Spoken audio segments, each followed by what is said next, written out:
There we go. Well, good morning, everyone. And I just want to thank the team at Porter Airlines for hosting us today. What a beautiful hangar this is. And this has just been around for a short period of time, but they're adding more people, employing more people. And I just want to thank the people from Porter. And it's great to be back in Ottawa. I always say, ever since I've been nominated, every trip in Ottawa has been fabulous. I love the people here, and I'm so thrilled to be joined by our PC candidate, Jen Gao. Jan, good luck. We look forward to having you down at Queen's Park there. Friends, President Trump was at it again yesterday. His tariffs are coming on time and on schedule. Those were his words. As long as Donald Trump is in the White House, Ontario will stare down the threat of economic risk and uncertainty. Hundreds of thousands of jobs are on the line. Whether he imposes them this week, next month, or next year, President Trump will use the threat of tariffs to get what he wants. We need to be ready for anything. We're going to be ready for everything. With your support, with a mandate from the people, I'll do whatever it takes to protect Ontario, to protect Ottawa. We'll upload the Ottawa LRT and Highway 174. We'll build Barnsdale Interchange. We'll build the new Ottawa Hospital. Friends, on Thursday, February 27th, I'm asking for your vote. I'm asking for a mandate, a strong, stable 4-year mandate that outlives and outlasts the Trump administration. The stronger the mandate, the stronger the message we'll send together. Canada will never, ever be the 51st state. Canada is not for sale. Friends, we're going to get through this. We'll get through this stronger and more united than ever before. And I promise you this, I will fight like I've never fought before to protect you, to protect workers, to protect businesses, protect families and communities, to protect Ontario. Thank you so much, and may God bless the people of Ontario. Thank you. We Thank will you. now open the floor for questions from the media. Please come to the mic and state your name and outlet. Just a reminder, it's one question and one follow-up. First question. Hi, Premier Ian Bailey from the Globe and Mail. Guys, can we turn up the volume a little bit? I can't hear. Premier, Turn the microphones over. There you go. Sorry about that. welcome back to Ottawa, Premier. Yeah, thank you. President Trump is pretty tight and pretty determined to bring in these tariffs. Clearly, from his remarks, he has backing down. What are you going to do differently if you are re-elected, if you go back into government? Clearly, you went down to Washington, the Prime Minister went down to Washington, premiers have gone down to Washington, cabinet ministers have gone to Washington. Nothing is moving the Americans. So what do you have to do differently if meetings and talking to these folks isn't working? Yeah, first of all, great question. You know, I truly believe we're moving the needle with the senators, the governors, the congresspeople. You know, if you read the story in Politico, that story says everything.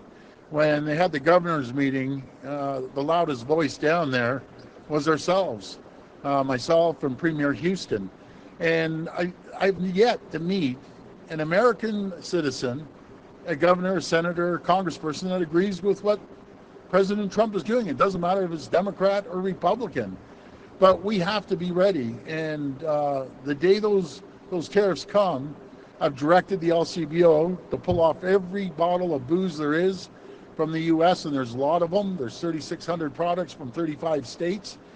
So there's going to be a lot of upset Americans that they can't ship their booze up to Ontario. And I'm encouraging every other premier in the country, pull the U.S. alcohol off your shelves. That's number one. Number two, we have $30 billion of procurement. We will pull every contract off any U.S. companies, especially we do a lot in the tech sector. They're done, they're gone. We're reviewing the cost of electricity we're sending down there. And if he puts tariffs on anything in Canada or Ontario, they're getting a tariff on their electricity. And then we'll go to the next stage and we'll wait to see what happens from there. But then we have a strong list. We're working collaboratively with all the premiers in the federal government to make sure we have retaliatory measures. And I've always said it's dollar for dollar, tariff for tariff. but we're all working well as Team Canada, and we're going to continue working well, and we'll be ready for anything that comes our way. As a follow-up, Premier, you mentioned Politico. You did an interview with Politico in Washington, and you mentioned that the federal Conservatives have lost their 20-point lead over the Liberals. Why do you think that has happened? It seems your lead is holding. Why do you think the Tories have lost their lead? You know something, I'm honestly, it's a good question, but I'm just not involved in the federal election. There's probably 1,000 different reasons why the gap is closed, and that's going to be up to the federal parties to figure that out. But thank you for that question. Hello, Neville Hunt with the Community Voice newspaper in Canada. Hi, Neville. I've asked you questions about the Canada Lakes Golf Course many times and on multiple occasions, including 3 weeks ago today here in Ottawa. You promised to get me an answer if I left my contact details with your staff. I have had 0 callbacks over a year and a half. When Club Link wanted to build homes on the Glen Abbey Golf Course, your government stepped in and with one phone call got the plan stopped. We have the identical situation in the riding of Canada Carleton, where Club Link wants to build on the Canada Lakes Golf Course. Why can't the voters of Canada Carleton get the same consideration as the people in Oakville? And what did your government offer to Club Link in a phone call about Glen Abbey that we will not talk about? Yeah, well, first of all, and you did ask me these questions before, I understand it went to the courts, they lost in the courts. Now they're going to challenge it in the Supreme Court. So it's in front of the courts, the Supreme Court will make that decision. Either you know what was offered to Club Link for Glen Abbey to stop the development there, or your housing minister acted without your knowledge. Which one is that? Yeah, I don't know what happened over there. You know, I focus on making sure that we grow the housing right across the province, and that's going to be up to the community and up to the city of Ottawa to challenge us, which I understand they're going to challenge it. It's going up to the Supreme Court. Hi, Premier. Davis Legree, iPolitics. You called this snap election saying you needed a strong, fresh mandate to more effectively stand up to President Trump's threatened tariffs. I don't know if you saw the voter turnout in the advanced polling, but it's low, especially compared to the last couple of elections. Only 6% of eligible Ontarians have cast their ballot early. Can you get a strong mandate when less than 40% of eligible Ontarians even participate in this election? Well, absolutely. We have a democratic process here, and the people should go out there and vote. I encourage every single person to go out to the polls and vote. So let's see what happens on Thursday, and the people decide. This is a democracy. But we do need a strong mandate from the people of Ontario to outlive and outlast the Trump administration. We're going to make sure that we do everything we can to protect the people of Ontario, protect the communities, protect businesses, and protect jobs. And on a different note, Bonnie Crombie was in town yesterday, and she was forced to apologize in a campaign stop in Ottawa Vanier because she was speaking in front of a sign that was not translated into French. When Ms. Crombie and Merritt Stiles have come to Ottawa, they both try to speak at least a little French. And I've noticed that in your platform, which you released yesterday, there was no references to the French language or the Francophone community. I guess a two-parter, can you speak any French? And what would a re-elected PC government do for the Francophone community? Well, comme ci, comme ça. You know, a little bit here, a little bit there, but you know something, we're passionate about supporting the Francophone community. They know it. I know it. We have a great minister, Caroline Mulroney. We've done more for the Francophone community, all 600,000 of them, I believe that's the count, than anyone. And yes, do we have our signs bilingual? I saw them when we drove up. And we have great representatives in the Francophone community. I'm passionate about supporting them, and I always have been. Our track record proves it for the last 7 years. My name is Justine Gill, and I'm with the Canadian Press. Reuters has reported that the U.S. is threatening to cut off Ukraine's Starlink internet as they press for access to Ukraine's critical minerals. Does that give you any pause in forging ahead with Ontario's Starlink deal? Are you concerned that the U.S. would see it as leverage? Well, first of all, I'm not about starting a tariff war, but I'll tell you one thing. If it happens, I'm going full steam. The gloves are coming off, and I won't hold back on anything. So hopefully that will answer your question. And a follow-up question. You said just now you would put tariffs on electricity. Can you expand on that? What amount are you considering? And are you still threatening to cut off the electricity to send to the U.S.? I always prefer, I've said, to send more electricity, send more critical minerals, send more of everything down there. I don't want a tariff war, but if someone comes in and starts attacking our families, attacking our businesses, and attacking everything to do with Canada, that's it. I'm full in there. I'm in the ring. and I'll do whatever it takes to make sure that we hit back and they feel the pain like we feel the pain. It's as simple as that. Once we're into it, we're into it. We're going toe to toe. Simple as that. And there's no one that's going to fight harder than I'll fight. Hi, Premier. This is Palak with Parliament Today. I'm asking on behalf of my colleagues at the Trillium. Your platform doesn't tell Ontarians how much all your promises will cost. Do you personally know how much all your election promises will cost Ontarians? It actually does show in there. We're going to spend another $40 billion on a wide range of areas, but we also have to have a safety net to make sure that there's money there to protect businesses, protect families, and protect jobs. So let's see what happens with the tariffs, and then we'll see where the money is being allocated in the hardest hit people. That's what we're going to focus on.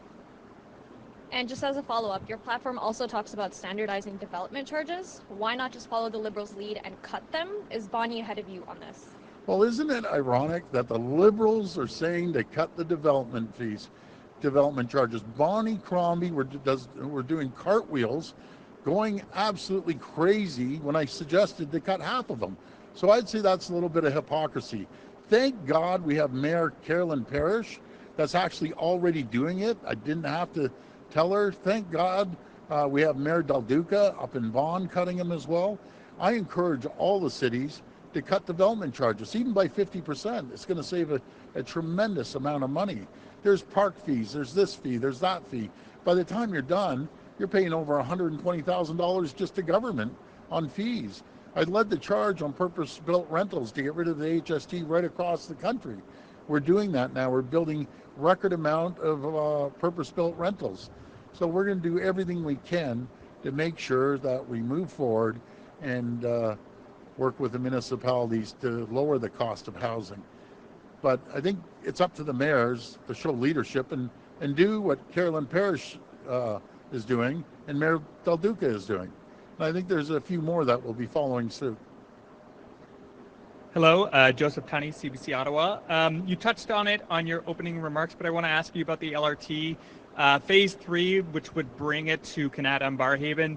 The city's asked for 50% provincial support. Are you on board for that? Well, we're uploading Phase 3. We're helping out on Phase 2. I think Ottawa Transit, they're a little over their head, to be frank with you, and that's fine. We're going to go in there and give them reinforcements. We're going to support them. We're going to give them money. So we're going to take care of it. And they've tried. They've tried. That's what I can say. But now we're going to bring in the big guns and we're going to get this job done. So for my second question, I know the province is pouring a lot of money into skilled trade spending. I just wanted to get your reaction to program cuts at Algonquin and other colleges, some of what we've seen in recent weeks. Yeah, well, we've increased funding well over $1 billion to the colleges and universities to help them. We're going to continue supporting them, but we also need the unions to help out too. It's not just all one way. Colleges do a great job on skills development, but so do the unions, and we're increased the funding to $2.5 billion to make sure that we train and upskill over 1 million workers to get ready for the infrastructure projects. We're spending over $200 billion on infrastructure. We added another $22 billion to speed up those infrastructure projects, but that's what's going to get us through these tariffs, making sure we have the trained people to do the jobs. Hello, sir. Charles with Le Droit. You've said that you would upload the LRT to Metrolinx. There's been some MPPs and other people who are not fans of Metrolinx. They don't have a good record on Eglinton, Crosstown. How can you say to the people of Ottawa that it would be a good move to upload to Metrolinx? Well, I'm not going to throw up Phase 1 and all the disaster that's happened here with the LRT. And by the way, Metrolinx is building the largest transit expansion in North America. No matter if it's the Eglinton West line that was ahead of schedule, 4 to 6 weeks on time, on schedule, the Scarborough line, the Yonge extension, the Ontario line, the Hazel McCallion line, the Hamilton LRT, so all of them. I would say that they're doing a very good job. They're professionals, and they're going to really add to the team here in Ottawa, and they should be doing cartwheels that they're going to have support now. This will be the last question. Dave, News. Hi, Dave. Ottawa has been without a cabinet minister in your government since Mayor Lee Fullerton resigned 2 years ago. Has Ottawa been shortchanged under your leadership? No, that's why we opened an office here in Ottawa, and they're doing a great job. They get a lot of inquiries. But that's all the more reason we need a strong mandate from the people of Ottawa. I love Ottawa. Ottawa has never seen so much love from any other government.